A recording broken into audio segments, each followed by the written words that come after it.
Je m'appelle Tristan Limoges. Je suis directeur des ventes pour une entreprise de suppléments alimentaires. Je m'appelle Marc-Antoine Ricard, je suis consultant marketing et publicité numérique. On s'est rencontrés dans un contexte d'affaires, en pleine pandémie, et on s'est découvert une passion commune pour les martinis. Aujourd'hui, on te propose des discussions de bureau sur des sujets variés en lien avec les affaires en format 5 à 7 virtuel. Assis-toi confort avec un drink, mets tes écouteurs. Bienvenue à Entre deux martinis.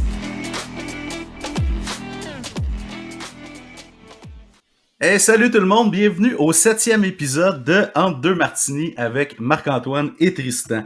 Aujourd'hui, 19 janvier 2021, c'est un épisode très spécial pour nous parce que c'est le premier épisode où on va avoir un invité qui va parler avec nous, qui va discuter avec nous aujourd'hui. Donc on est très excités.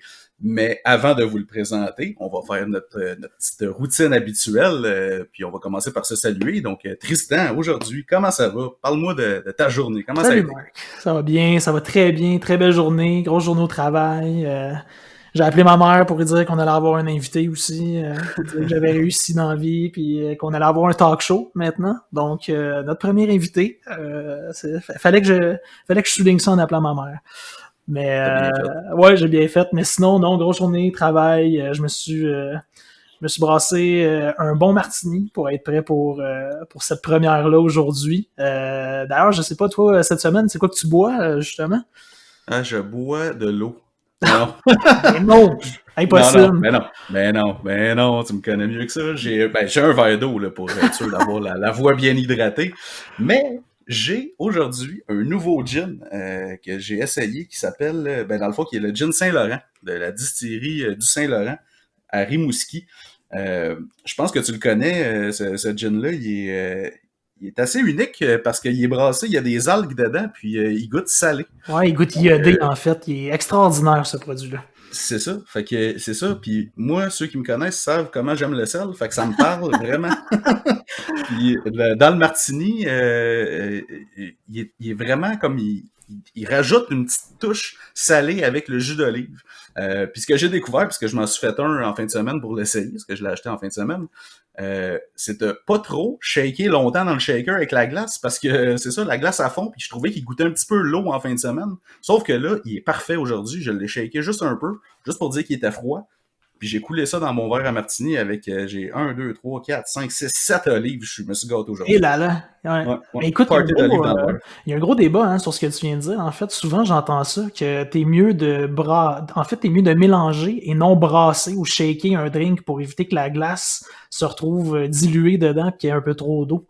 Ouais, je pense que finalement, je me range du côté des brasseurs de drink plus que des shakers. Ouais. Parce que effectivement, tu sais, c'est sûr que tu mets le gin puis le vermouth dans le fond qui est sur ta tablette avec la glace, c'est sûr que ça fait fondre la glace déjà. Parce que les deux liquides sont à température pièce, fait que c'est sûr que ça dilue un petit peu. Mais en même temps, c'est sûr que gin et vermouth, c'est un mix quand même assez fort, donc c'est pas mauvais d'avoir une petite dilution, mais... C'est sûr. J'ai shaké moins longtemps, j'ai bien aimé. Surtout tu vas en boire quelques-uns. Mais écoute, un gin comme ça, salé, en tout cas, je sais pas si ça existe, là, des accords martini, mais salé comme ça, d'après moi, le meilleur accord avec quelque chose à manger, ça doit être avec des huîtres. Je suis pas mal certain de ça. C'est sûr qu'avec des huîtres, c'est bon. Si t'as pas d'huîtres, c'est sûr qu'un pot de peanut bien salé, ça fait. Ouais, parce qu'il faut le dire aussi, on est deux amateurs d'huîtres. On a hésité, en fait, entre deux martinis puis entre deux huîtres comme entre deux huîtres, ça faisait spécial. Exact.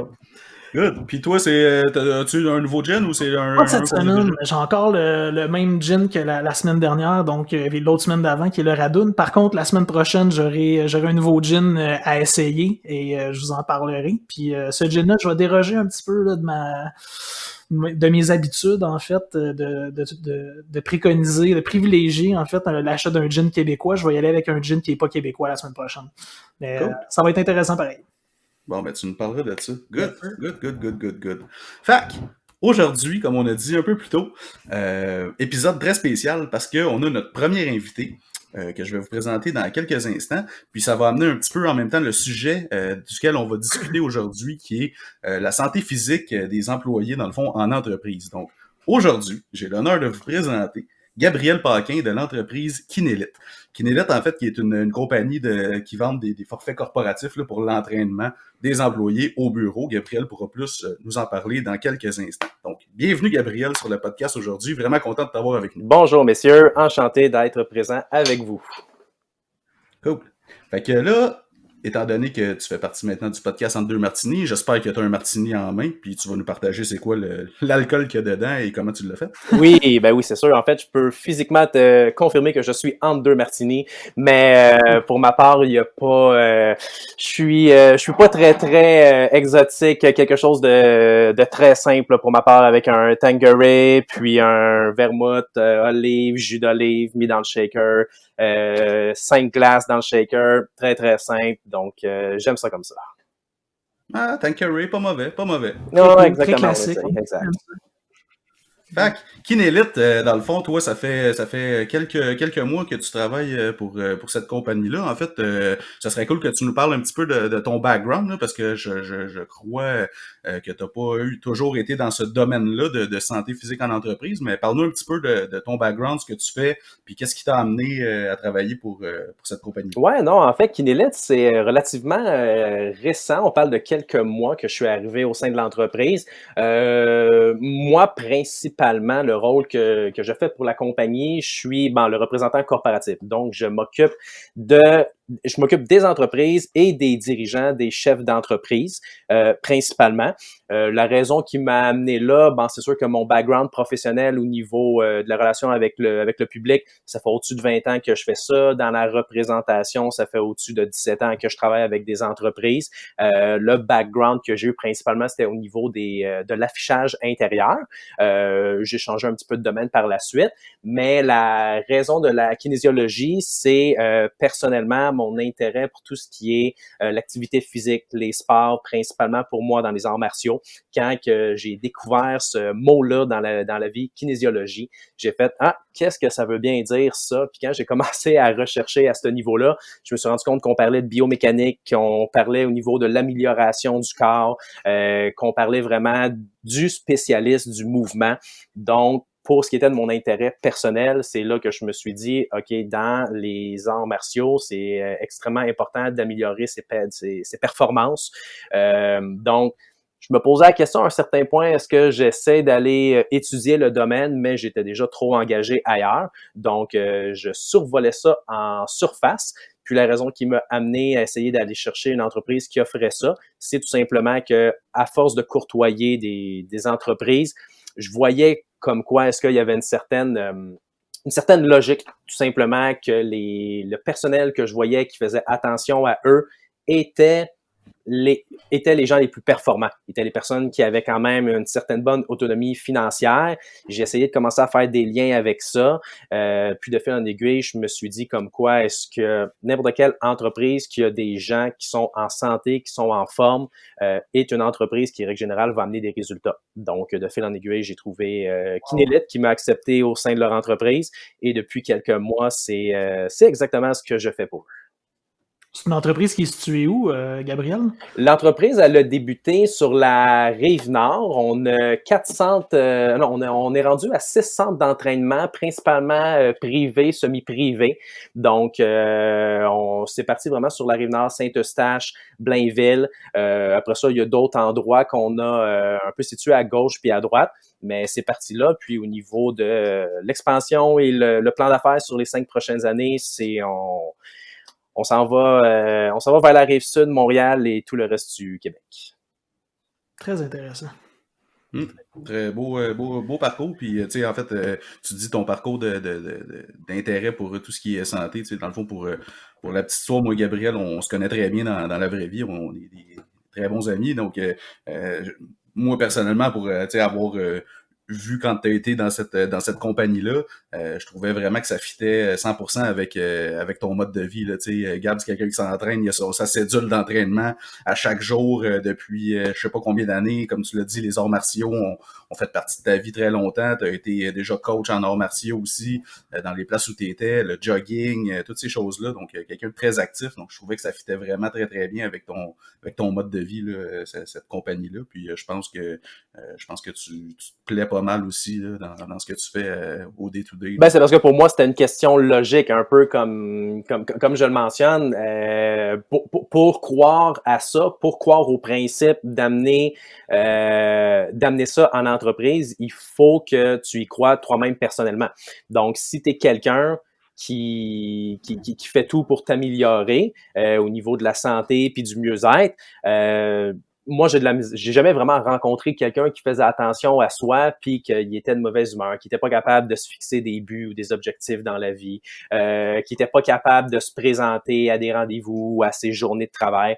Donc, à un moment donné, moi, je le voyais que j'étais comme ça, donc je me suis dit, c'est sûr et certain qu'une entreprise qui amène ça ne peut avoir que des bénéfices, ne peut que augmenter la performance de ses employés, de son personnel, puis d'augmenter la performance de son entreprise par la bande. Alors, c'est sûr, tout ça, c'est lié. Là. Un employé qui est en forme, qui est en santé, va nécessairement être un employé qui va être qui va être plus assidu au travail, qui va être plus focus. Moi aussi, je crois beaucoup à ça. Plus motivé aussi. Ben oui, absolument. Ben écoute, Gabriel, j'ai le goût de te demander, parce que tu sais, je viens aussi du milieu de la vente, puis je trouve ça tout le temps intéressant de parler à quelqu'un d'autre qui est dans le domaine. Comment tu as vécu au niveau vente l'année 2020? Comment tu as vécu ça, en fait? Ben, c'est sûr que moi, l'année 2020 a été une période de transition dans ma vie personnelle. Donc, il y a un certain gap, je dirais, qui est vide, littéralement, à ce niveau-là. Mais c'est sûr et certain que je l'ai vu quand même par la bande. Par toutes sortes. Ce que je veux dire, c'est on le voit en ce moment dans les entreprises, il y a une énorme pression qui pèse sur tout le monde. C'est sûr qu'en parlant avec des dirigeants, puis en parlant avec plusieurs niveaux dans les entreprises, il y a vraiment les deux extrêmes. Il y a du monde à quel point est-ce que ça a été une année pour eux autres fantastique. Pas juste rien n'a changé, mais en plus, tout s'est amélioré. Puis, tu as d'autres grosses entreprises que, surprenamment, ils sont en train d'essayer de sauver les meubles. Donc, c'est sûr que dans un cas comme dans l'autre, l'approche que tu peux avoir pour essayer de dire qu'est-ce que tu veux faire pour tes employés, ça varie d'un extrême à l'autre. Donc, mais c'est le challenge. C'est le challenge en même temps. C'est le challenge de dire, écoutez, vous êtes tous en télétravail, personne n'a l'air vraiment de voir le bout. C'est le moment, justement, de créer du team building. C'est le moment de penser à la santé physique, psychologique de vos employés, parce que quand que le retour à la normale va se faire, parce qu'il va avoir un retour à la normale, là, ce sera pas ça indéfiniment, là, mais quand il va avoir un retour à la normale, c'est pas là que ça va être le temps de se poser la question, mon personnel, y était-tu prêt à revenir sur le plancher? Y était-tu prêt psychologiquement puis physiquement à revenir? On vient quand même de passer un an, là. Tu sais, un an que pour beaucoup de personnes, c'est chacun de son côté. Puis c'est pas juste ici, là, c'est partout. Là. Je parlais avec une fille un petit peu plus tôt aujourd'hui de Paris, qui elle m'expliquait que là-bas en France, là, le couvre-feu, il est rendu à 6 heures. Il est plus à 8 heures, il est rendu à 6 heures. Fait que c'est partout sur la planète, à quelques exceptions près, c'est sûr et certain. Mais c'est vraiment ça, Tristan, je te dirais, le challenge en ce moment que je vois dans les entreprises. C'est les entreprises qui perdent énormément d'un côté, puis qui se disent, écoute, oublie ça, la santé pour les employés, je peux rien faire pour ça. C'est un peu là-dessus que moi, il faut que j'embarque sur les discussions, puis de dire, ben justement, parle-moi-en, parce que si tu crois qu'après un an, tes employés vont pouvoir revenir chez vous, puis qu'ils vont être pète dans le feu, c'est pas ça la réalité. Ça se prépare maintenant, là, ce retour-là, de plusieurs façons au niveau de la santé, c'est sûr et certain.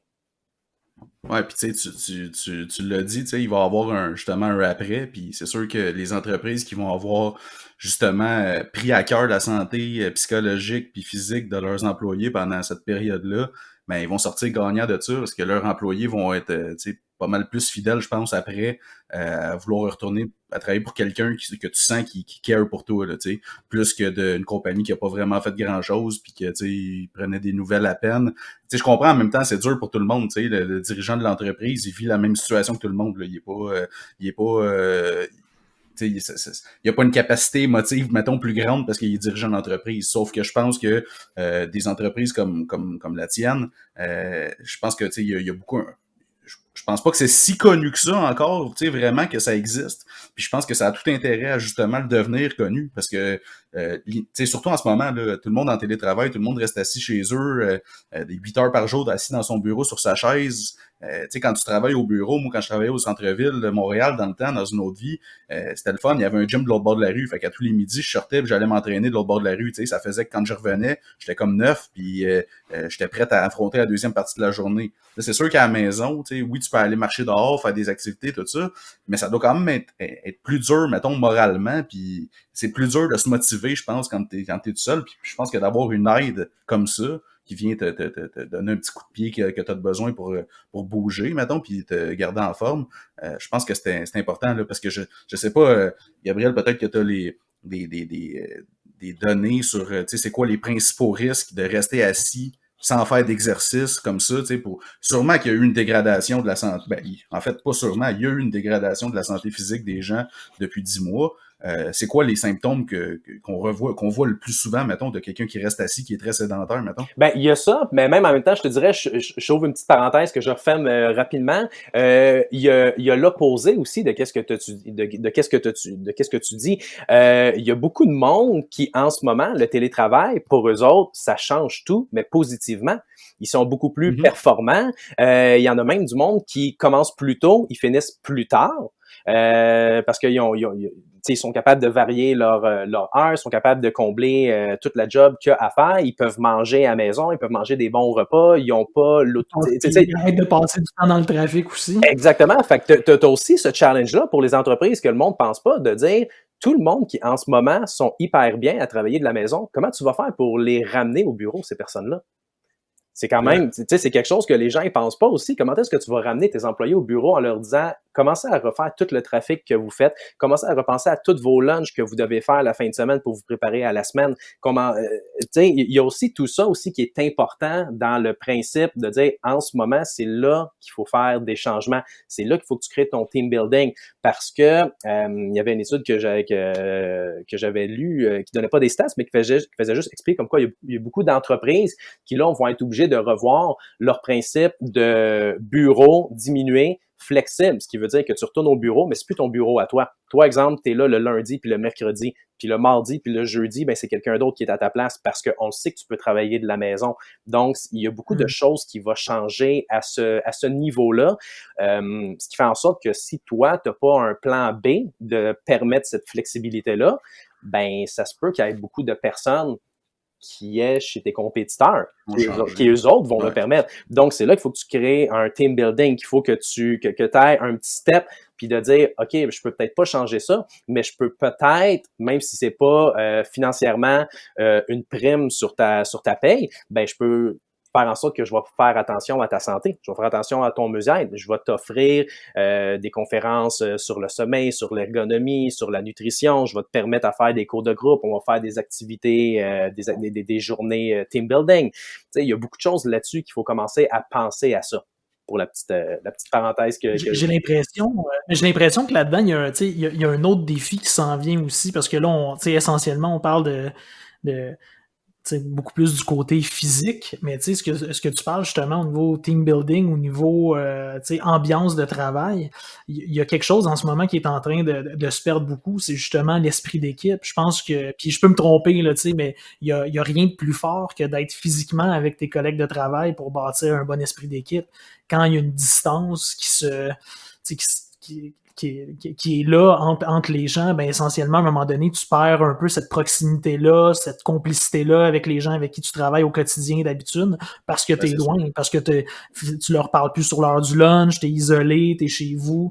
Il y a tout ce côté-là aussi, je pense, qu'il va falloir prendre en compte, puis justement, d'essayer au moins, à tout le moins, le plus possible de ramener les gens au travail quelques jours par semaine, physiquement sur leur lieu de travail. Exactement, c'est le principe. C'est vraiment ça qu'il faut faire. Puis c'est là qu'il faut pour beaucoup d'entrepreneurs qui va avoir un grand défi de savoir comment est-ce qu'ils vont pouvoir jouer avec toute cette chose-là. Parce que des entreprises qui, exemple, ont je sais pas moi, du monde qui travaille dans l'entrepôt, ben eux autres, physiquement, il faut qu'ils soient à l'entrepôt. Mais tu as toutes les autres personnes, après ça, qui sont au bureau, qui eux autres sont en télétravail. Fait que les gens d'entrepôt, fine, ils sont déjà là. Eux autres, t'as pas de problématique là-dessus. Eux autres, la vie n'a pas vraiment changé. Sauf que pour les gens qui sont en télétravail, c'est eux autres là-dessus. Tu sais, que t'as du monde qui déteste ça, qui n'ont que le goût de retourner au bureau. Et t'as le contraire, ce que j'ai mentionné il y a quelques instants, que t'as le monde qui disent, moi, je vois pas pourquoi est-ce que je retournerais au bureau alors que tout fonctionne depuis la dernière année, mais je le fais de la maison. Ouais, je pense qu'il y a bien des entreprises justement que sont pas ils n'auront pas le choix de se rendre compte que tu sais, faut que tu autorises le télétravail parce que ben du monde, comme tu viens de dire, justement, qui sont bien puis qui sont plus tu sais, personnellement, moi quand j'étais en entreprise, j'étais toujours plus productif quand j'étais en télétravail. Tu sais, j'accomplissais mettons en 2 heures, quelque chose qui me prendrait peut-être 4 heures au bureau parce que tu as des distractions à gauche à droite puis des choses comme ça. Mais t'as des employeurs qui veulent pas autoriser ça parce qu'ils veulent garder la main mise sur ce que leurs employés font tout le temps. Mais ça, c'est un peu toxique, c'est de pas faire confiance nécessairement à ses employés. Mais en même temps, ça prend quand même aussi un certain cadre parce que si tu laisses le free for all à tout le monde, oui, tu leur fais confiance, sauf que ça prend quand même un certain encadrement pour être sûr que la ligne directrice est suivie. Là. Exact. Fait qu'il y a un équilibre, comme tu dis. Gabriel, t'as parlé d'une tendance des bureaux, tu sais que mettons le lundi puis le mercredi, c'est telle personne qui est au bureau, puis le jeudi, le mardi, c'est un autre. Mais ça, je pense que c'est une bonne idée de développement de choses qui pourraient, dans l'avenir, avoir du succès, je pense. Ben, écoute, de plus en plus, on le voit, le mot, c'est flexibilité. Flexibilité dans énormément de sphères. En lien, exemple, avec moi, qu'est-ce que je fais? Le classique d'apporter justement des services de santé et mieux-être en entreprise. Souvent, c'est un peu le même principe. Tu fais ça le matin, tu fais ça l'après-midi ou tu fais ça le soir.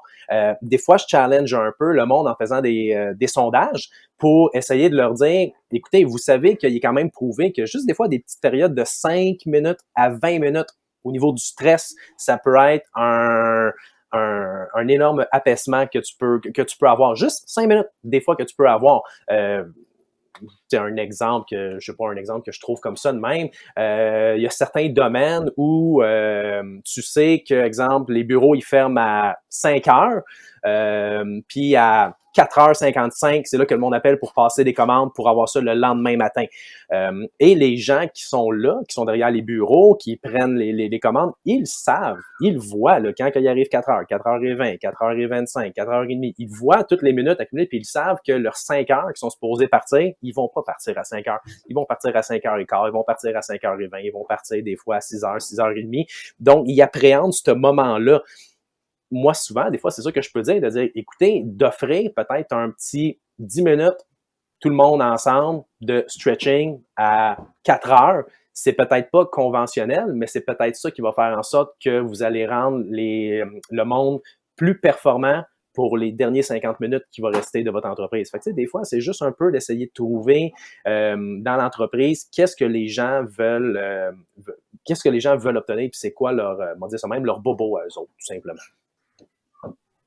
Parlant de bobo, c'est quoi y a-tu quelque chose, avez-vous des statistiques ou avez-vous des informations là-dessus sur c'est quoi mettons depuis le mois de mars dernier, depuis 10 mois, c'est quoi les plus gros bobos qui sont, que les gens ont depuis qu'ils se sont retrouvés en télétravail? Avez-vous des statistiques, des données là-dessus? Je peux pas te dire personnellement que j'ai des statistiques dans ces choses-là. C'est sûr et certain que le principe de rester assis derrière son bureau, d'avoir une mauvaise posture, de pas avoir son écran à la bonne hauteur, de pas avoir tes coudes à la bonne hauteur, etc. C'est sûr et certain que ça, ça t'amène ce que moi j'appelle les dangers de la sédentarité au bureau. On parle de choses simples, là, de productivité à long terme qui est décroissante. On parle de santé mentale santé mentale physique qui est un petit peu plus fragile, ta rétention qui est moins grande au niveau des employés.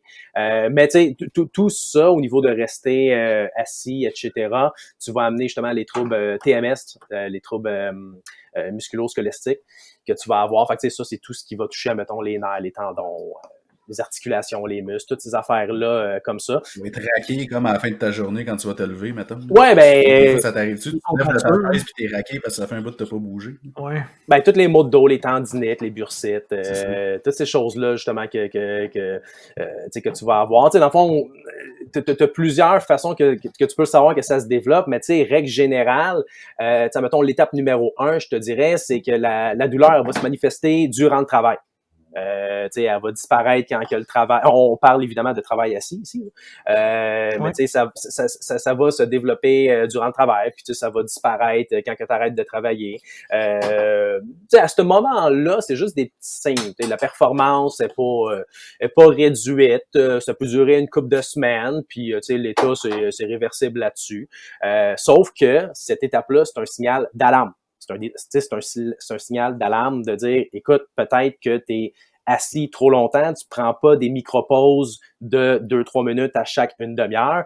Ça, c'est la première étape. Après ça, tu as l'étape numéro 2, on va dire, la douleur qui va persister après le travail. Fait que, là, tu commences à avoir tes capacités qui sont diminuées. Ça peut durer une couple de mois. Encore une fois, ça, c'est réversible. Je veux dire, mais là, il faut que tu commences peut-être à consulter un petit peu plus pour savoir qu'est-ce qui se passe.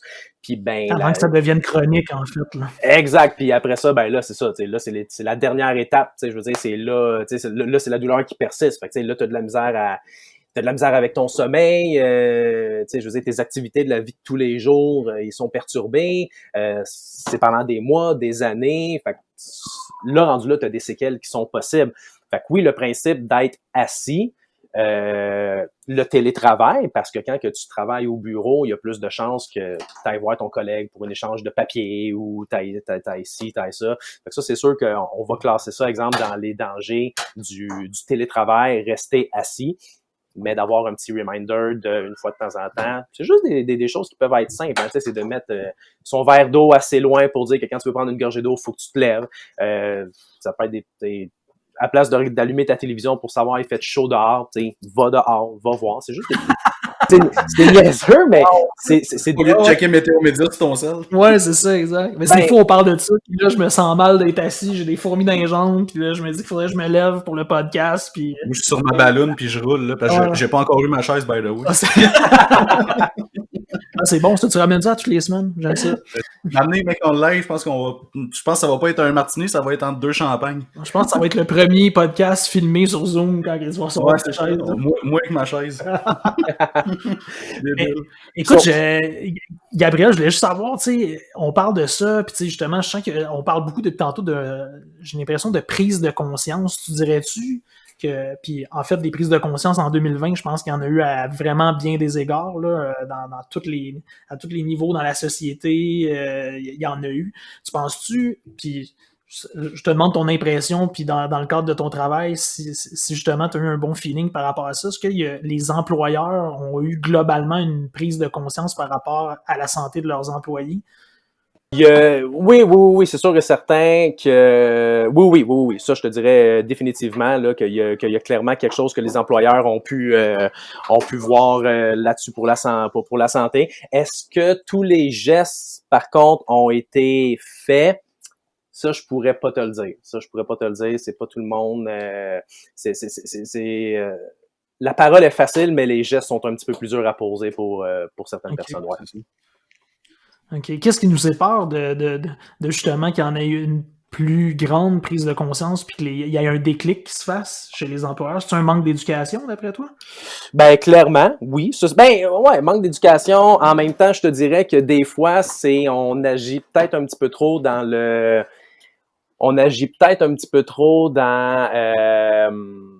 on n'est pas dans prévention. Souvent, on n'est pas dans prévention. Plus dans la réaction. Tu sais, je te dirais, admettons, là, c'est pas, tu sais, c'est un comparatif, même si c'est pas ça que je veux faire, mais, tu sais, quand tu regardes, admettons, le kinésiologue, lui, ce qu'il va faire, c'est la prévention. Il veut que la personne puisse, ultimement, par elle-même, être assez autonome pour être capable de savoir quoi faire selon son mode de vie et non pas dans le traitement, si je peux dire ça de même. Tu sais, mettons, tu vas, je sais pas, moi, tu vas te faire bobo au genou, tu vas avoir quelque chose, tu vas aller voir, mettons, un physio, tu sais, qui lui, il va t'enlever ta douleur. Mais une fois que la douleur est enlevée, après ça, il faut que tu fasses de la prévention. Parce que sinon, ça va revenir. Le traitement, il est pas, c'est pas fait, là, t'as pas enlevé Pas ça. permanent. Exactement, je veux dire, t'as traité la douleur en soi. Donc, c'est un peu là qu'il y a de l'éducation, Tristan, que je te reviendrai là-dessus, à dire oui, c'est sûr qu'il y a ça qu'il faut aller jouer beaucoup avec le monde. Il y a beaucoup d'aller rencontrer des gens, de leur parler eux autres mêmes, où est-ce qu'ils sont dans leur vie, comment est-ce que eux autres ils voient ça, c'est quoi leur mode de vie, puis comment est-ce que eux autres ils peuvent essayer ultimement de dire OK, oui, c'est vrai que si moi je le fais, c'est pour mon entreprise la bonne chose à faire pour mes employés également. Et non pas tomber dans justement le traitement, c'est rentrer dans la prévention. Le gros de la job est vraiment là.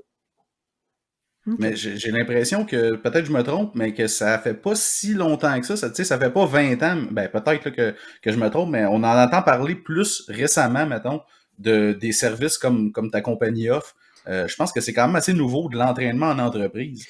Parce qu'avant, on n'entendait pas vraiment parler de ça, ou en tout cas, s'il y en avait, il était quand même discret, là.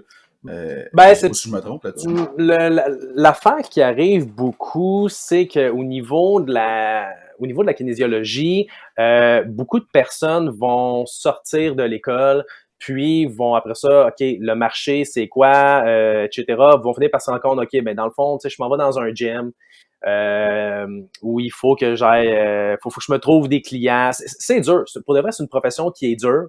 La majorité du monde vont se ramasser peut-être à travailler toute seule, indépendant, ou va peut-être avoir une ou deux autres personnes. Ils vont se ramasser à essayer d'aller louer des gyms dans des places. En même temps, il y a de plus en plus de gyms qu'on peut voir qui vont engager des kinésiologues à l'interne parce que tu engages un professionnel de la santé, tu sais, qui a un minimum un bac ou qu'il y a une maîtrise ou que il y a d'autres choses. Donc, en même temps, c'est un petit plus pour eux autres à avoir ça. Mais c'est pas que c'est récent, c'est juste qu'effectivement, une majorité de personnes vont sortir de l'école, vont commencer à pratiquer ça, puis ils vont se rendre compte que c'est extrêmement dur à réussir. Non, mais je parle pas du métier de kinésiologue. Je parle mettons, d'offrir des programmes de suivi en entreprise. Tu sais, mettons, d'avoir un programme de formation physique des employés, mettons. C'est quelque chose qui est quand même assez nouveau, ça, je pense. Ben, de plus en plus, oui, c'est sûr, certain qu'on en entend parler, là, mais ça prend toujours une couple de joueurs qui commencent à rentrer là-dedans quand tu regardes mettons, des Ubisoft qui ont rentré 4 kinésiologues, tu sais, quand tu vois qu'il y a des grandes compagnies comme ça de même, ça va toujours engager un petit peu plus le pas pour les autres entreprises de faire, hey, ces autres, ils le font, ben, clairement, oui, je vais le faire, c'est sûr et certain, ouais. Mais je pense que c'est une tangente d'avenir, tu sais, que des entreprises vont probablement vouloir de plus en plus prendre, là. Je sais pas si de ton côté, tu sais, votre compagnie, tu me diras depuis combien de temps elle existe, mais avez-vous, tu sais, mettons des case studies de clients ils ont vraiment remarqué une augmentation de la productivité générale des employés suite à, mettons, vos services? Est-ce que ça, c'est quelque chose que tu as? Ben, je veux dire, c'est sûr que Statistique Canada ont quand même fait, oui, là, je veux dire, des études comme quoi est-ce que, je veux dire, t'as une augmentation d'à peu près 12% de la productivité des employés quand que tu intègres des programmes de santé, mieux-être. C'est sûr que oui, après ça, tu peux avoir d'autres études, toujours de Statistique Canada, mettons, qui vont dire tu vas avoir une diminution de 27% des congés de maladie que tu vas avoir. Donc, c'est sûr, mettons, une compagnie... C'est quand même pas mal. Non, ben écoute, c'est sûr que ça, mettons, quand tu prends une compagnie, mettons, qui a un chiffre d'affaires je sais pas, moi, qui a un chiffre d'affaires de 100 millions, puis tu as 50 millions en masse salariale, tu sais, t'économises quand même 500 000 par année. C'est ça, c'est quand même pas négligeable. C'est vraiment pas négligeable. Hein? Non, écoute. Je sais pas combien ça coûte vos programmes, là, mais tu peux t'en payer une coupe, je pense. D'ailleurs, on parlera de ça tantôt, comment ça fonctionne. Tu sais, quelqu'un qui veut faire affaire avec vous, là, on en parlera tantôt, mais comme 500 000 pour une entreprise qui a un chiffre d'affaires comme ça, c'est quand même non négligeable. C'est sûr que tu as des statistiques quand même qui existent, qui ont été faites par, mettons ça, on parle de Santé Canada, tu sais, quand tu parles, mettons, de frais médicaux, qui regardaient, mettons, avec Hydro-Québec, qui ont un programme de santé et mieux-être. Écoute, Hydro-Québec, si je me trompe pas, en un an, ils ont sauvé 1,2 million. Quand même, là. Fait que, tu sais, je veux dire, oui, c'est sûr que t'as des stats comme ça de même qui peuvent être amenés. Souvent, c'est que c'est un peu sur le principe, tu sais, comment est-ce que tu peux le prouver? sais, admettons que ta compagnie a augmenté, admettons, de 12% par rapport à ça. C'est ça, des fois, qui peut être un petit peu plus touchy à essayer de dire, oui, regarde, c'est prouvé que c'est à cause de ça. Moi, j'essaie toujours de ramener ça plus à une base, comme j'expliquais quand je parlais au début, de dire qui tu connais dans ta vie qui fait attention à lui, qui se met en forme, qui se met en santé, qui s'alimente bien, qui a une bonne période de sommeil, qui est quelqu'un de stressé puis qui est pas capable de produire puis de rendre les comptes qu'il doit rendre. C'est sûr qu'il faut toujours avoir des exceptions. Tu vas me dire, oui, j'en connais quelques-uns qui font tout puis pourtant, c'était pas bon, là. Mais je veux dire, sauf que règle générale, les gens qui font ça sont plus productifs. Mais es-tu capable de faire directement le prouver sur papier que c'est à cause de ça? C'est un petit peu cette nuance-là qui est plus dure à donner. Tu sais, il y a des études qui ont été prouvées sur les bienfaits de l'activité physique, là. Fait que, tu sais, ça, c'est plus une preuve à faire. Tout le monde est au courant que s'entraîner puis aller marcher dehors ou s'oxygéner le cerveau, ça, tu sais, comme tu le remarques toi-même quand tu le fais, après ça, t'es plus motivé, plus productif. Tu sais, juste moi, je l'ai remarqué, j'essaie de m'entraîner dans mon sous-sol le midi, tu sais, je pourrais en faire plus, mais avec le temps que j'ai que c'est ça. Mais là, depuis quelques temps, j'essayais d'aller marcher dehors, mettons, une demi-heure, 45 minutes le matin, mais je le vois la différence quand je le fais puis quand je le fais pas. Quand je le fais, je reviens puis tu sais, je me sens bien. Si je le fais pas puis que je passe la journée en dedans, je me sens comme une vidange. Fait que il y a pas d'études là-dessus, mais tu sais, comme moi personnellement, je le ressens les effets. Là. Fait que exactement. C'est facile de faire un lien de cause à effet. Là. Exact. Puis c'est de savoir aussi les bonnes périodes. C'est surtout ça qui est important. Beaucoup de personnes peuvent faire l'erreur. Je donne ça même. Ils se réveillent à 6 heures du matin, puis ils veulent en donner plus. Ils vont dire, je vais me réveiller à 5h30. Je vais me réveiller une demi-heure plus tôt. Je vais m'en donner une demi-heure. Je vais me donner une demi-heure de plus pour faire de l'entraînement. C'est pas nécessairement ça la bonne chose à faire parce que, exemple, là-dessus, tu vas couper sur ton sommeil. Le sommeil qui est aussi important que ton entraînement en soi. Donc, c'est peut-être d'essayer de savoir dans le reste de ta journée où tu es capable d'aller récupérer tes 30 minutes pour aller faire ça. C'est plate à dire, mais des fois, si tu me dis, moi, mon petit dada, c'est de regarder mon émission d'1 heure le soir. Écoute, essaye juste peut-être de séparer ton émission en 2 journées puis prends cette demi-heure-là à place de te réveiller une demi-heure plus tôt puis de couper dans ton sommeil parce que le sommeil il est aussi important. À court terme, tu vas pas sentir les effets, mais à long terme, tu vas l'avoir. Ouais, parce que c'est comme c'est une question d'aménager son horaire. Puis en fait, ce que j'ai le goût de te dire, tu parles justement du dada, de le petit plaisir d'écouter son émission. Il y a façon aussi de faire de l'exercice en écoutant ton émission préférée. Voilà. Tu peux faire du vélo stationnaire, tu peux faire en écoutant ton podcast genre en 2 matinées. Exactement. Non, c'est vraiment intéressant. Je pense que cette dimension-là que tu amènes au niveau de l'aménagement de l'horaire, puis c'est d'autant plus vrai aujourd'hui. Tu sais, les gens se retrouvent à la maison avec du temps qu'il n'y avait pas avant. Tu sais, justement, je disais ça tantôt, mais il y a ça aussi, là, les gens en étant en télétravail, ils sauvent le trafic. Là. Il y a du monde qui passait 1 heure le matin, 1 heure l'après-midi, juste en déplacement, aller-retour du travail. C'est aujourd'hui, ils ont 2 heures de plus dans leur journée. C'est fou. Puis s'ils décident d'aménager ces 2 heures-là en faisant quelque chose de pas productif. Ben, en fait, j'y allais de l'autre côté, là, de pas productif, de sédentaire, de regarder la télé. Ben, si on est capable de les amener vers quelque chose de plus dynamique, où ils vont bouger plus, ben, ça devient clairement un bénéfice et pour eux et pour l'employeur aussi. Là. Exact. Et tu sais, quand tu regardes, on parle pour, admettons, des gens comme nous autres, c'est 150 minutes. D'activité, d'intensité moyenne à élevée qu'il faut faire par semaine. Fait que c'est pas tant que ça quand que tu regardes ça de même, mais c'est comme le minimum qu'il faut faire. Je sais pas, il y a combien de personnes qui sont capables de le faire. Tu sais, c'est 9% de la population qui est capable par eux autres mêmes de prendre leur santé en main et de respecter, on va dire, les recommandations qui sont émises. 9%. C'est pas... C'est tellement pas beaucoup. Ça veut dire que c'est clairement, tu sais, pour une entreprise comme Kinelit, puis... en fait, j'ai 2 questions par rapport à ça. Là, je veux dire, ça devient. Est-ce que c'est justement quand tu sais ça, 9%, ça devient clairement une opportunité? Ça veut dire qu'il y a une opportunité d'aller convertir 91% de monde qui font pas ça encore, prendre leur santé en main. Puis je m'en allais parler de dire Kinelit et les autres entreprises. Je voulais savoir, avez-vous d'autres compétiteurs? Y a-t-il d'autres entreprises comme Kinelit qui offrent le service que vous offrez?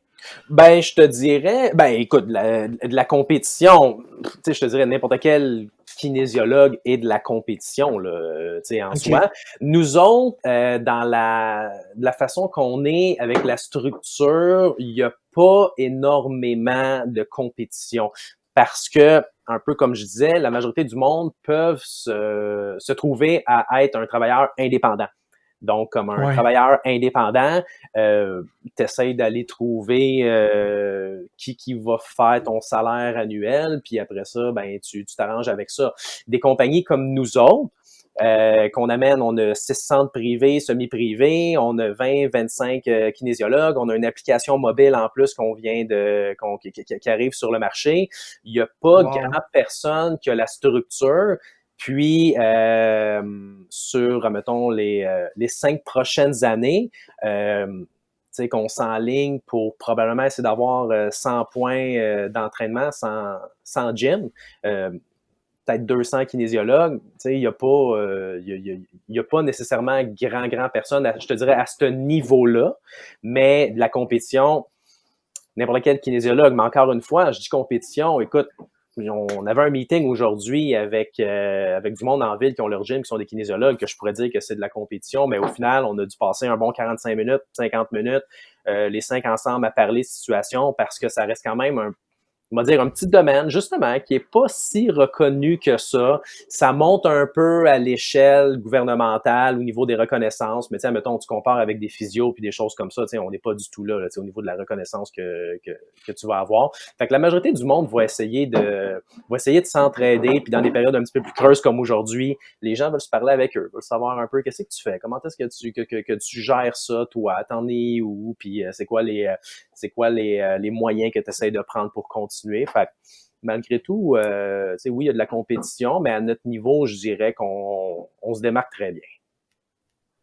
Mais en gros, mettons, les services, parce que la compétition, ça pourrait être, moi, mettons, en tant qu'employé d'entreprise ABC, je décide d'aller m'abonner au gym, puis je me prends, mettons, un entraîneur privé qui a son bac en kinésiologie, tu sais, ça que tu l'expliquais. Souvent, les kinésiologues vont aller travailler dans des gyms. Mais sinon, les services que tu offres, mettons, à l'entreprise, là, tu vas voir le dirigeant de l'entreprise, puis tu lui dis, hey, regarde, moi, je prends en charge tes employés, puis leur santé physique, etc. C'est quoi y a-tu, tu parlais tantôt du sommeil, est-ce que je veux dire, mettons, des coachs en sommeil? Est-ce que vous leur faites un programme d'entraînement pour tous les employés? Est-ce qu'il y a des cours de groupe, mettons, en ce moment, mettons, vidéoconférence avec tous les employés qui font un Zoom puis qui s'entraînent en même temps? C'est ce genre de service-là. J'aimerais ça que tu nous parles un petit peu plus de quand tu vas voir un employeur, c'est quoi les services que tu peux y offrir pour ses employés, mettons? Ben, on offre tout ça. Honnêtement, tout ce que tu as dit, on offre tout ça. Tu sais, dans le fond, ce qu'il faut comprendre aussi, c'est que souvent, mettons, les gens vont, tu l'as dit toi-même, banquer la différence entraîneur, kinésiologue. Un entraîneur n'est pas nécessairement un kinésiologue. Un kinésiologue peut être un entraîneur. Il y a deux choses qui sont différentes. Ce que je veux dire, c'est que tu es un kinésiologue, tu as minimum 3 ans d'études universitaires. Ça n'enlève rien à du monde qui n'ont pas d'études universitaires. Moi-même, j'étais un assistant coach dans mon autre vie, comme puis j'avais aucune étude là-dedans. Mais j'étais un gars que ça faisait 7 ans qui s'entraînait 15 heures par semaine, 3 fois, 9 heures de temps à la même place, puis j'allais m'entraîner partout d'autre aussi que je pouvais pour acquérir. N'importe qui peut être entraîneur, mais c'est pas n'importe qui peut être kinésiologue, mettons. Exactement. Ben, comme j'explique, il faut que tu aies ton niveau d'études, parce que dans le fond, l'entraîneur, il peut te faire ta prescription d'exercice physique, il peut te faire ton évaluation de la condition physique, comme le kinésiologue, mais après ça, ton support pour l'amélioration des habitudes de vie, pas nécessairement ton entretien à motivation. Comme les coachs Beachbody, là, pis ces patentes-là, là, c'est les entraîneurs. Les connaissances sont plus limitées. Là. Ouais, ben c'est ça. Mais encore une fois, tu as du monde qui peuvent être extrêmement rempli de connaissances personnellement. Mais comme je t'explique, au niveau de l'étude, est quand même là la différence. Puis comme nous autres, admettons, il y a une majorité de nos kin qui ont toutes leur maîtrise. Tu as du monde après ça là-dedans. Tu sais, le kinésiologue va avoir sa formation va avoir une formation en ergonomie. Il va avoir justement des formations, des notions de base qui vont toucher le sommeil, qui vont toucher le stress, qui vont toucher la nutrition, etc. Donc, c'est la raison pourquoi est-ce qu'on est capable de pouvoir offrir tous ces services-là avec l'appui, je te dirais, scolaire qui va venir avec. Fait que quand tu rentres en entreprise, la première chose qu'il faut que tu saches, de un, c'est quoi, justement, mais c'est quoi le pitfall? C'est quoi qui se passe là-dessus? Parce que, tu sais, des fois, les gens, ils peuvent dire, écoute, moi, le taux de roulement ici, il est incroyable. Bon, OK, tu vas peut-être essayer plus d'aller chercher, justement, un avantage pour eux autres. T'as du monde, des fois, qui peuvent avoir, je sais pas, il y a beaucoup de joueurs de hockey, il y a beaucoup de joueurs de soccer, nous autres aussi, fait qu'on aimerait savoir un petit peu plus. Fait que nous, on peut commencer à aller toucher à ces gens-là. On peut parler de l'étude de la posture, la posturologie, on peut parler de l'ergonomie, tout ce qui va toucher la nutrition, les exercices, les habitudes de vie. C'est la raison pourquoi est-ce qu'on dit qu'un kinésiologue va être le spécialiste de l'exercice, parce que c'est pas juste fragmenter les choses, de dire ça te prend un programme de burpees, ci, ça, et c'est le même qu'on te met en forme. C'est bon pour l'aspect physique, mais c'est pas vrai que sur du long terme, c'est comme ça que tu vas réussir. Parce que comme n'importe qui, on va te vendre une idée que tu vas perdre du poids ou tu vas gagner de la masse, peu importe quoi, ça va fonctionner pendant X nombre de temps, mais sur une échelle à moyen long terme, tu vas revenir où tu étais avant. Donc, il faut que tu t'ailles sur l'aspect psychologique, il faut que tu ailles sur l'aspect littéralement de tes habitudes de vie. Donc, c'est un peu la raison pourquoi est-ce que avec la kinésiologie, la science qui est étudiée là-dedans, eux, ils peuvent te pousser ça un petit peu plus loin que juste te faire un programme, puis on va suivre le programme, tout simplement. Dans le fond, tu offres aux entreprises, aux dirigeants d'entreprises d'offrir une meilleure qualité de vie à leurs employés, dans le fond, en gros. C'est de prendre leur santé en main dans un programme structuré en milieu d'entreprise. Ouais. C'est un peu ça. Oui, exactement. C'est cool. Puis tu sais ça, en même temps, j'imagine que tu sais que quand t'as une entreprise avec des employés, t'es obligé de payer de la CNESST, ces affaires-là. J'imagine que tu sais, de faire affaire avec une compagnie comme la vôtre qui donne ces services-là de mieux-être, ça doit réduire la prime un petit peu. Là, tu dois avoir des avantages à ça là, au niveau financier aussi. Ben moi, je me demandais en fait s'il y avait un peu à la remorque de ça, je me demandais aussi s'il y avait des crédits d'impôt qui existent pour ça Ouais, c'est ça. quand un chef d'entreprise décide d'implanter ça. Il y a certaines compagnies d'assurance qui, exemple, vont rembourser les frais de la kinésiologie. Je veux pas avancer parce que je les connais pas toutes, mais je pense que des compagnies, exemple, comme Desjardins ou comme Manuvie, ils vont reconnaître la kinésiologie puis ils vont pouvoir faire ça là-dessus. Ou sinon, oui, c'est sûr et certain que les gens qui ont des assurances collectives, quand que tu rentres des services comme nous autres, étant donné que tu es dans la prévention, ben règle générale, les assurances collectives, ils vont quand même diminuer. Fait que c'est sûr que oui, à ce niveau-là, je veux dire, il y a beaucoup d'avantages financiers qui peuvent rentrer en bout de ligne parce que c'est un professionnel de la santé diplômé par l'université qui est pour la réadaptation, exemple. Donc, c'est sûr et certain que financièrement, il y a beaucoup d'avantages que tu peux aller retrouver par rapport, par exemple, à des compagnies d'assurance et autres. Mais il n'y avait pas un programme de subvention aussi là, du gouvernement pour justement encourager ça? C'est un programme qui avait été mis en place, le programme PAFMAP, P-A-F-E-M-A-P, qui a été mis, ça c'est sur 5 ans, là, tu vois, ça finit en 2023, qui est justement pour les programmes d'activité en matière d'activité physique en entreprise. Donc, mettons des compagnies comme, dans le fond, eux autres, le programme, qu'est-ce qu'ils font? C'est que tu as un maximum, ils remboursent 80% de ton programme, jusqu'à un maximum de 20 000 puis même at large, le PAFMAP, c'est qu'ils peuvent même aller jusqu'à 40 000 Donc, tu peux avoir, admettons, un 40 000 qui est mis pour directement un gym, ou tu peux le séparer en deux. Donc, tu peux avoir un 20 000 qui est pour l'achat de matériel, ton gym, etc. en entreprise, et un 20 000 maximum qui correspond à 80% de ton programme. Exemple, qu'est-ce que nous, on fait? Fait qu'admettons, tu vois, basé là-dessus, il y a un programme de base excellence en entreprise qu'on a mis. qui comprend une banque, admettons, de 138 heures, admettons, un 128 heures de cours qui, selon un sondage au préalable qu'on va faire, on va voir comment est-ce qu'on sépare les banques d'heures. Est-ce que c'est des banques de cours de groupe, de cours privés, de cours semi-privés, de la consultation, c'est-tu de la massothérapie sur chaise, est-ce que c'est, bon, peu importe de quelle façon. Après ça, tu as des conférences qu'on peut donner, puis tu as l'intégration de l'entreprise au niveau de l'application mobile, qui tout ça est basé sur, tu vois, mettons un programme de même coûte 26 500 $, qui au final va t'en coûter 6 500 avec le programme PathMap. Quand même pas pire. PathMap, je suis allé voir sur le site éducation.gouv.qc.ca.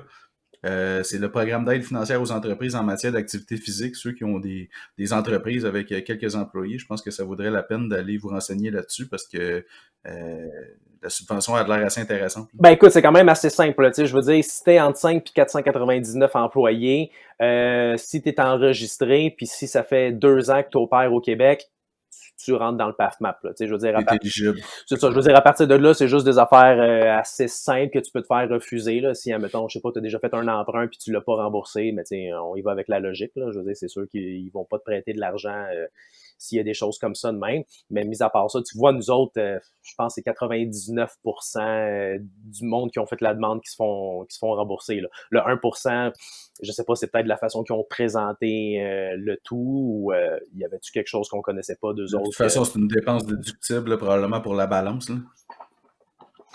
Comment? Le 6 000, mettons, que tu parlais, mettons, ça coûte 26 000, le gouvernement, ça te coûte 6 000 quelque à la compagnie. Là. Ce 6 000-là doit être déductible aussi. Là, Ouais, ben ouais, écoute, regarde, ça coûte rien. Là. Je veux dire, rendu là tu fais ton entreprise au complet. C'est un no-brainer un peu. Là. Si t'as à cœur de la santé de tes employés, c'est un peu un no-brainer d'avoir un programme comme ça, là, je pense. Ben, moi, j'essaie toujours un peu de ramener ça, tu sais, à la base, là. Je veux dire, admettons, je sais pas, là, t'es une compagnie de 18 personnes, tu sais, ça te revient à quoi, 360$ par personne pour un an. C'est ça.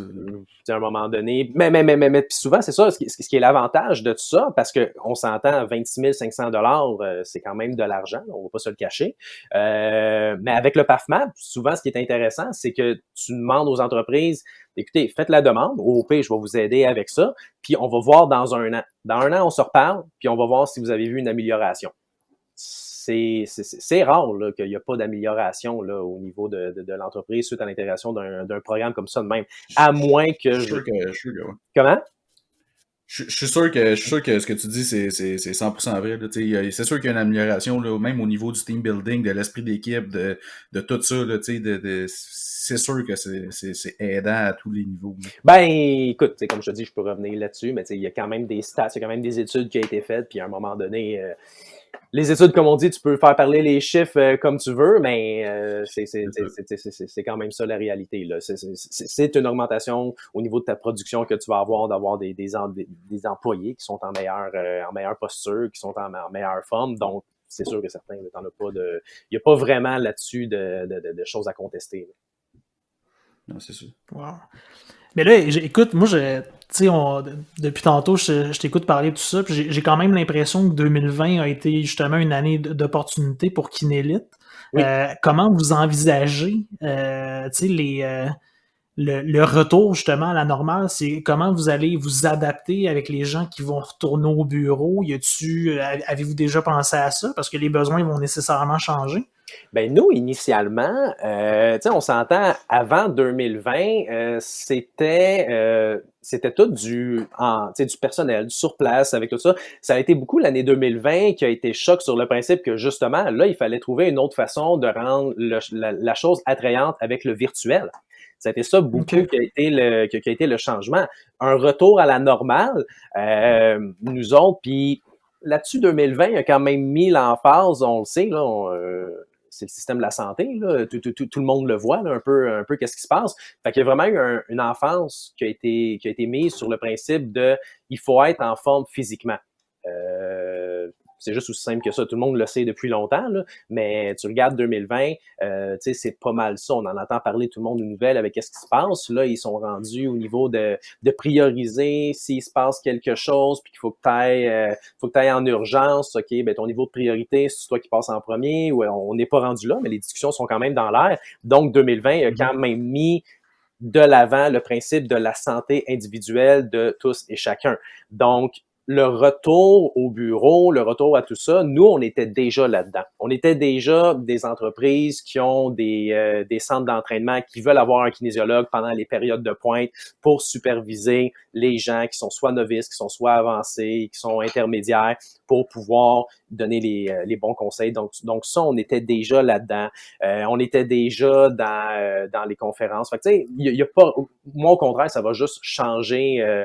davantage, il va y avoir encore plus de demandes, c'est sûr et certain, parce que je te dirais qu'actuellement, c'est la période creuse, on va dire ça de même, qui est un petit peu plus dur. Les centres d'entraînement, ils sont fermés, tout se passe en virtuel, il faut que tu crées l'intérêt chez les gens, chez les propriétaires, chez les dirigeants, d'intégrer ça en entreprise, puis après ça, de leur faire comprendre à leurs employés que c'est pour leur bien, pour que eux autres mêmes, derrière leur écran, chez eux, veulent participer. Donc, c'est plus cette période creuse-là. Par la suite, quand on va revenir, un peu comme j'expliquais un petit peu plus tôt, avec le plan d'affaires, nous autres, qui est mis de l'avant, on va être que davantage sur le terrain, encore plus au niveau des 5 prochaines années partout au Québec. Fait que, pour nous, ça va juste être... l'année 2020 a juste mis quelque chose de l'avant qu'on faisait déjà chacun de notre côté, mais là, ça a été exposé au grand jour, comme quoi est-ce que la santé personnelle et en entreprise est plus qu'importante pour la réussite. Ça vous a donné un petit coup de pouce, en fait, en même temps. Ouais, ben exactement. Ben comme on dit, hein, quand il y a des périodes creuses, ça l'aide toujours à augmenter. Là. Donc, c'est sûr et certain qu'il y a ça quand même qui est rentré en bout de ligne, c'est sûr. Oui. Good. Wow. Puis moi, j'aurais peut-être une dernière question pour toi. As-tu des petits conseils que tu pourrais donner aux gens rapido, tu sais, comment bien s'organiser en télétravail? On a parlé tantôt de faire de bouger un petit peu. Aurais-tu un petit conseil, un petit truc pour se rappeler de bouger, des choses comme ça que tu pourrais nous partager? Ben, je dirais, écoute, en télétravail, de un, c'est sûr et certain que ça prend, tu sais, je te dirais que ça va prendre une organisation de tout le monde. De un, c'est comme n'importe quoi. De dire, je vais le faire quand que je vais avoir le temps, on oublie ça. Tu vas jamais avoir le temps. Je veux dire, le temps, il faut que tu le crées, puis il faut que tu le mettes en importance dans ta vie pour être capable d'avoir ce temps-là. C'est un exemple que j'aime bien donner, mais retourne à l'époque où est-ce que c'était George Bush qui gouvernait les États-Unis, puis prend le président de Twitter qui s'en va le voir puis qui dit « Hey, tu devrais utiliser mon site Internet pour faire tes campagnes, tout ça, je te jure, ça va fonctionner. » Sûrement qu'il aurait dit « J'ai pas le temps de faire ça. » Mais tu sais, tu prends un gars après ça comme Donald Trump qui, lui, a fait ça. Ça a quand même l'air d'avoir fonctionné, hein, ces affaires.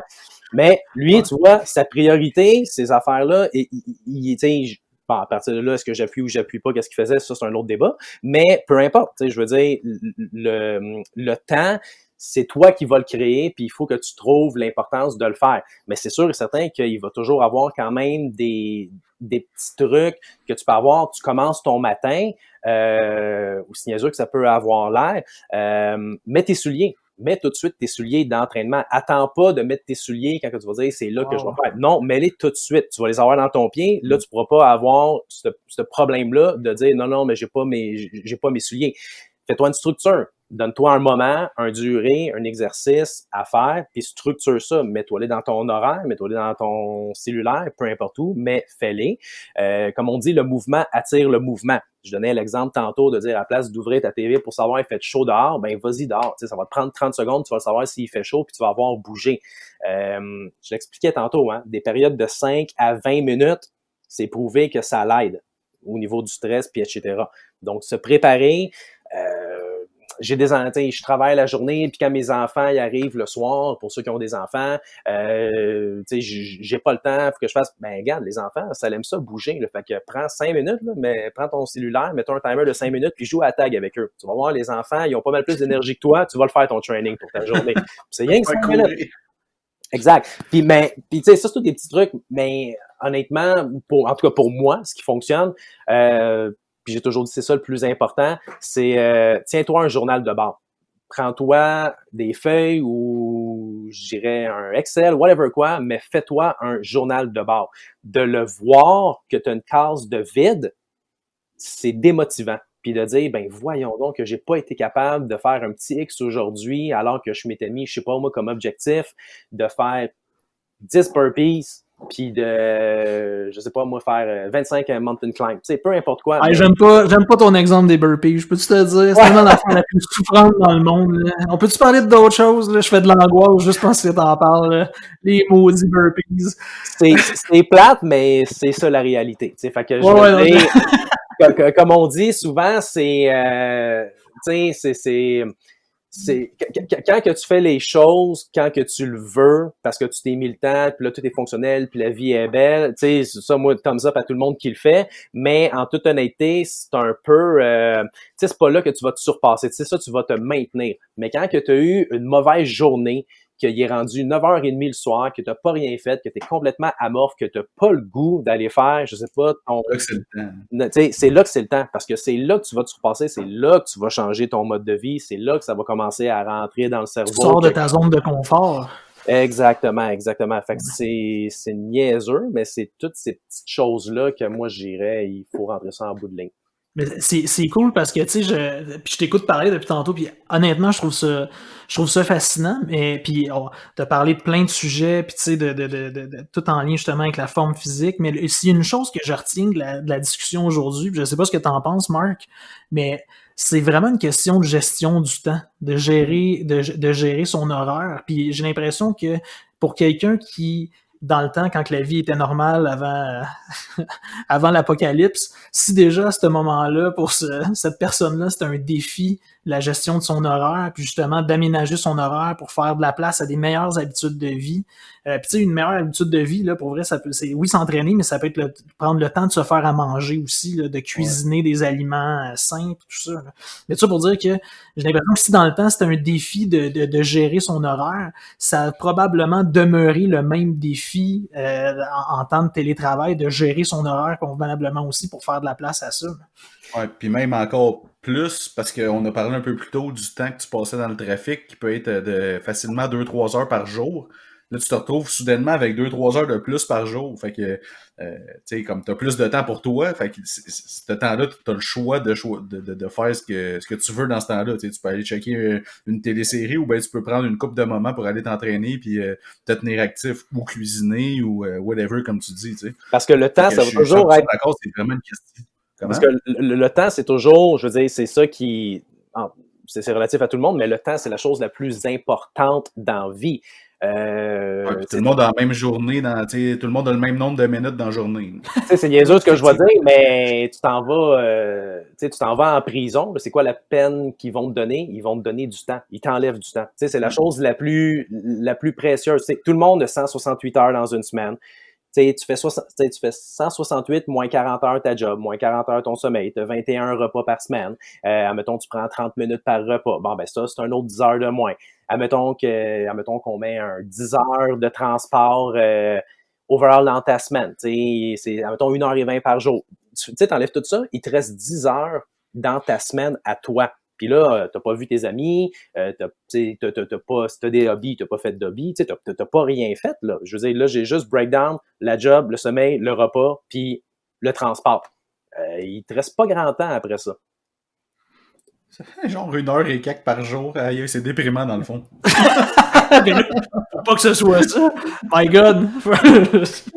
Ah non, c'est clair, mais comme tu as dit, Tristan, la gestion de l'horaire, je pense que c'est vraiment la clé. Là, comme Gab il dit, de mettre sur un papier des cases puis tout ça, ça revient un peu à ce qu'on avait dit dans un autre épisode quand on parlait des objectifs, c'est d'écrire les choses, puis une fois que c'est fait, de mettre le crochet à côté manuellement, là, pas dans un fichier, mais vraiment sur une feuille, c'est satisfaisant. Fait que c'est la même chose à ce niveau-là, je pense, qu'une fois que tu as fait ton entraînement, de faire le check, parce qu'il était sur ton horaire, de dire je l'ai fait aujourd'hui, c'est quelque chose de satisfaisant, je pense. Oui. Clairement. Good. Fait que, ben, Gab, je sais pas, c'est vraiment intéressant tous les services. Tu vois, je savais un peu ce que tu faisais, mais là, j'en ai appris encore plus aujourd'hui. Si, mettons, quelqu'un est intéressé à communiquer avec toi, comment il peut le faire? Cellulaire, 514-788-7321 ou littéralement mon courriel, le g.paquin@kinelit.ca. on est là pour répondre. Moi, je m'occupe de la partie, comme je dis, pour les entreprises, les dirigeants. Règle générale, moi, mon but, c'est un peu comme j'expliquais là, de prendre les principes de base, savoir c'est quoi la demande, etc. Puis, ben après ça, évidemment, je transfère ça aux professionnels pour prendre en charge qui fait quoi, qui s'amène où pour commencer à travailler ensemble. Super. Je pense qu'on va mettre tes informations sur la page Facebook. Ça pourrait être intéressant. Ouais. Ben oui, c'est sûr et certain.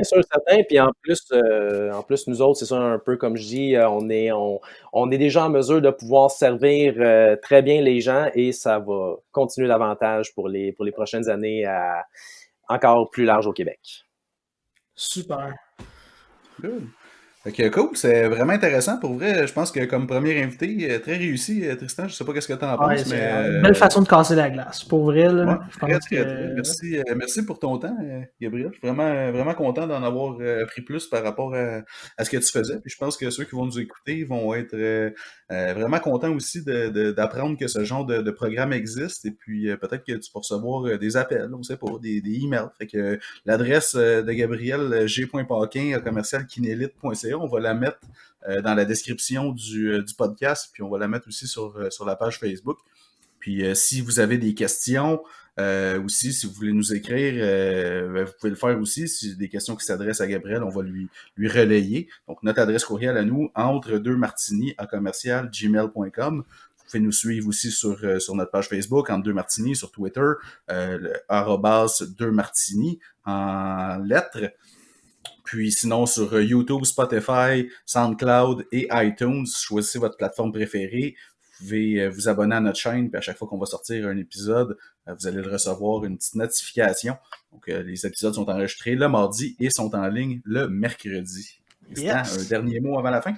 Bon, écoute, je suis vraiment content. Je pense que t'as bien résumé ça. Tu l'as dit tantôt, je trouve que c'est une belle continuité avec notre sujet des résolutions. Je pense que de garder la forme ou de retrouver la forme, ça doit faire partie de nos objectifs cette année. Fait que si j'ai quelque chose à dire en terminant, c'est de souhaiter à tout le monde justement de faire cette prise de conscience-là. Puis faut juste donner un petit coup. C'est de l'essayer une fois. C'est le défi, c'est de le faire une première fois. Après ça, ça y va. C'est un peu comme boire un martini, ça. Ouais, exact. Un la première fois, puis après ça, tu vas être accroché, puis trouve-toi un petit peu de temps pour t'entraîner. Ouais. Puis si t'as pas le temps, appelle Gabriel, il va t'entraîner. Je m'en allais dire faire du vélo, mais oui, effectivement, boire un martini aussi, là, c'est à peu près la même chose.